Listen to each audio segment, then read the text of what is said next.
अस्सलाम वालेकुम रहमतुल्लाहि व बरकातहू। इत्तेहाद न्यूज़ में आप सभी का खैर मकदम है। आज का मौजू बहुत ही संजीदा, वीडियो में आखिर तक बने रहे। बात अल्लामा इकबाल के इस अशार से करते हैं। कुव्वते फिक्र अमल पहले फना होती है, फिर किसी कौम की शौकत पे जवाल आता है। मौजूदा मुसलमानों के हालात पर बारहा तबसरा होता रहता है, लेकिन आज के मौजू के पीछे उस फासले को मंजर आम पर लाने की कोशिश करेंगे जिसका न तसव्वुर, न फिक्र, न मंसूबा हमारी कौम के पास है।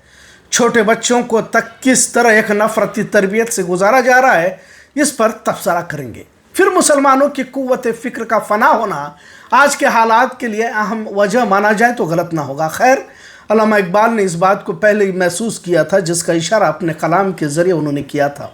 भारत किस दिशा में जा रहा है, इस पर अलग अलग लोग, इल्मी माहिरीन अपनी फिक्र का इजहार करते रहते हैं। सबसे अहम इस वक्त जो चैलेंज इस मुल्क के सामने है वो है गरीबी, बेरोजगारी, महंगाई। जाहिर है पढ़े लिखे लोग भारत में अपने हुनर का मुजाहरा करने के बैरूनी ममालिक जाना पसंद कर रहे हैं। मजीद परेशानी यह है कि मजहबी तशद्दुद, बढ़ती नफरत की वारदातें कहीं तो आम शहरी के चेहरे पर मायूसी लाती नजर आ रही है। 140 करोड़ का मुल्क आबादी में चीन को तो पीछे छोड़ चुका है। खैर, महंगाई, बेरोजगारी पर बारहा तबसरा बहस मुबासे देखे जाते रहे। कुछ मुट्ठी भर लोग अपने मुफाद की खातिर मुल्क को नफरत की आग में झोंकना चाहते हैं, या यूं कहीं कि झोंक चुके हैं। लेकिन मुसलमान मरकजी मौजू है, इसके बावजूद इससे कुछ फर्क पड़ता तो नजर नहीं आ रहा। मुसलमान मरकजी मौजू के तौर पर पेश किया जा रहा है। भारत की सरजमीन में गंगा जमुनी तहजीब की जड़ें भले ही गहराई तक पैवस्त हुई हो, लेकिन जड़ों पर ही हमला करने की कोशिश फिरका परस्तों की जानिब से किस तरह अंजाम दी जा रही है, उसे भी समझने की ज़रूरत है। अब कुछ वीडियोज़ आप स्क्रीन पर देख सकते हैं। वैसे यूपी अमरोहा के एक तालीमी इदारे की बताई जा रही है। बड़े खुफिया अंदाज में मुख्तलिफ शोबों में मुस्लिम मुखालिफ माहौल बनाया जा चुका है। मुसलमानों को लेकर इंतहा की नफरत यहाँ तक पहुँची हुई है कि अब घर, फ्लैट, जगह, दुकान, स्कूलों में दाखिला तक मुस्लिम बच्चों को नहीं दिया जा रहा। फ्रूट, फल, सब्जी बेच कर गुजारा करने वाली ये गरीब कौम को इनके पहचान के तख्ती, भेल, पानीपुरी की गाड़ी पर लगाने के लिए जबरदस्ती की जा रही है। खैर, कहानी बहुत तवील है और इस पर बारहा बोले भी जा चुके हैं, लेकिन मुसलमानों पर किसी तरह का कोई असर नजर नहीं आ रहा। इनकी शादियां, लाखों रुपयों की पार्टियां, बड़े बड़े मकानात, महंगी गाड़ियों के मुकाबले मुसलमानों में देखे जा रहे हैं। आप इन वीडियोस में देखिए किस तरह छोटे बच्चों में हिंदू राष्ट्र का ख्वाब पैवस्त किया जा रहा है। और हमारे बच्चों की कैफियत से हम सब वाकिफ हैं कि किस तरह की हमारी नस्ल अब देखी जा रही है। किसी तरह का मंसूबा तो बहुत दूर की बात, ठीक से अच्छी जुबान में वो बात नहीं कर सकता। गाली गलौज तो सुबह से ही शुरू होती है। अब तो छोटे कमसीन उम्र के बच्चे मुस्लिम इलाकों में नशे में पाए जा रहे हैं। उसी तरह नई नस्ल को एक मकसद के तहत तरबियत से सामने गुजारा जा रहा है।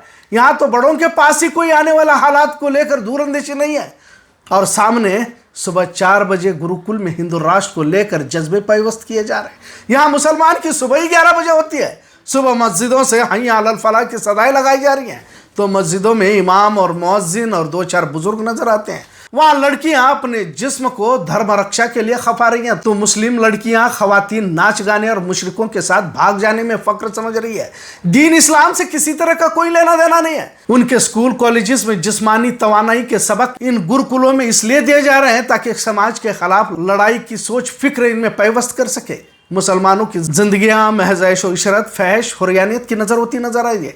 तिजारत का एक हिस्सा हिंदू राष्ट्र के लिए दिया जा रहा है, तो मुसलमान ज़कात तक देने से गुरेज कर रहा है। कितना फ़र्क दोनों तरफ नज़र आ रहा है। बड़े बड़े स्कूल कॉलेजेस सिर्फ सनातनी तालीमात से आरास्ता किए जा चुके हैं, और यहाँ मखसूस उन्हीं दायरों में मदरसा, स्कूल, इदारे, तंजीमों को देखा जा रहा है। क्या इनका मुकाबला ये कौम कर पाएगी? कई मरतबा हालात आए, रोज़ाना कुछ ना कुछ देखने सुनने को मिल रहा है, लेकिन मुस्लिम माशरा सिवाय गहरी नींद और फिजूल बहस के आगे बढ़ ही नहीं पा रहा। एक मुसलमान को तभी जोश आता है जब सामने कोई मुसलमान हो। फिरका परस्त तंजीम का कोई अफराद इसके सामने भगवा गमछा पहनकर आए तो पतली गली से निकल जाता है। मुसलमान आस्तीन तब ही चढ़ाएगा जब इसके मौलाना, इसके मसलक को कोई कुछ कह दे या कोई गाली दे दे। इस्लाम, अल्लाह, रसूल पर मुशरिक हमला कर दे तो यह फिर खामोश इख्तियार करता रहेगा।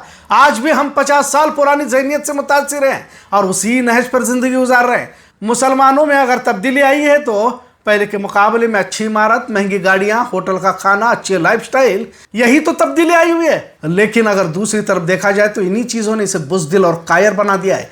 اور دن ب دن اور بھی پستی میں ہی گرتا جا رہا ہے۔ وہاں سامنے ایک نسل کو اپنے مذہب پر قربان کرنے کی تربیت دی جا رہی ہے، اور یہاں ٹیپو سلطان کے نام پر آج بھی ہم ڈی جے تک ہی محدود ہیں۔ یہ بد نصیبی نہیں تو کیا ہے؟ وقت تیزی سے بدلتا جا رہا ہے، مسلم مخالف طاقتیں بہت آگے بڑھ چکی ہیں۔ آج بھی مسلم اداروں، اسکول، کالجز کا نظام دیکھو، ہم کہاں ہیں اور وہ کہاں تک پہنچ چکے ہیں۔ ایسے گروکل بنائے گئے ہیں جہاں سے IAS IPS افسر بنائے جا رہے ہیں تاکہ وہ کل اسی ذہنیت کے ساتھ ہم پر زیادتی کرتے ہیں۔ الہ آباد کے شیکھر جسٹس یادو نے مسلمانوں کو لے کر جو کہا، محض ایک مثال کہہ سکتے ہیں، یہ تو سامنے دکھنے میں آ رہا ہے۔ پتہ نہیں کتنے شیکھر یادو آج بھی موجود ہوں گے۔ آنے والے دنوں میں بہت سارے اسی ذہنیت کے افسران کو دیکھا جائے گا۔ لہٰذا اب اور کتنا وقت ضائع کرنے والے ہو، اپنے آپ کو بدلو، شروعات تو کرو۔ فجر نماز کے لیے اٹھو، قرآن سے سبق لو، کامیابی انہی راستے سے ہو کر گزرتی ہے۔ اپنے آپ میں قربانی کا جذبہ پیوست کرو، محض اپنے محدود مسلکی دائروں سے باہر نکلو۔ سامنے والی قوم کے پاس کوئی آخرت کا تصور نہیں ہے، تمہیں تو خدائی باری تعالیٰ کے سامنے جواب دہ ہونا ہے۔ مسلکوں کے دائرے سے باہر آؤ اور ایک ملت بن کر ابھرو۔ یقیناً آج بھی کامیابی ہمارے ہی قدم چوم سکتی ہے، یہ نفرت کی آگ کو بجھایا جا سکتا ہے۔ علامہ اقبال نے کہا کہ آج بھی ہو جو ابراہیم سا ایمان پیدا، آگ کر سکتی ہے انداز گلستہ پیدا۔ اس ایمان کی ضرورت ہے، اس جذبے کی ضرورت ہے جو خالد بن ولید میں تھا، سلطان صلاح الدین ایوبی میں تھا، ٹیپو سلطان میں تھا۔ کرناٹک کی اسی سرزمین سے تو ٹیپو سلطان شہید پیدا ہوئے۔ ضرورت ہے ہر گھر سے ٹیپو سلطان پیدا ہونے کی۔ کوشش تو کرو، اپنی نسلوں کو زندگی کے اصل مقصد کی طرف تو لاؤ، ورنہ موجودہ دور کے مسلمانوں کی حالت، مسلم بچے، مسلم نوجوان، مسلم لڑکیاں، مسلم عورتیں جس راستے پر چل پڑی ہے، اس سے یہی کہا جا سکتا ہے کہ تمہاری بربادی کے چرچے ہیں آسمانوں میں۔ آج کا موضوع کیسا لگا اس پر ضرور کمنٹ کریں۔ اتحاد نیوز دیکھنے کے لیے شکریہ۔ اللہ حافظ۔